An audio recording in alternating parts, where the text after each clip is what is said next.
Sa gitna ng mga balitang tila kuratsa or walang pahinga si Love Angeline Quinto, pero maraming netizen ang natutuwa sa ilang mga photos na ibinahagi ni Angeline kasama ang kanyang mag-ama. Ayon kay Angeline, 90% happy, 10% burn. Pabiro namang nag-comment si Martin Rivera at tila niloko nga si Angeline Quinto. Ayon sa mga netizen, napakaganda raw ni Angeline at malaki na ang anak nito.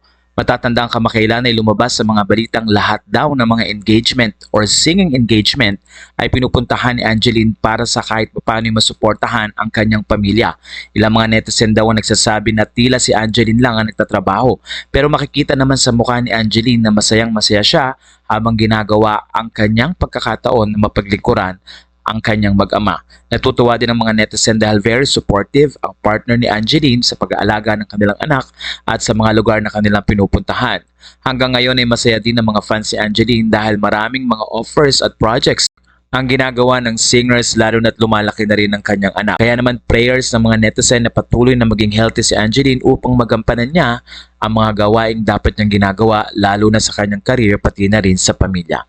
Samantala narito ang ilan sa mga photos ni Angeline kasama ang kanyang family na kung saan ay napansin ng mga netizen na mahilig magpunta ng beach at doon nga ay mag-relax.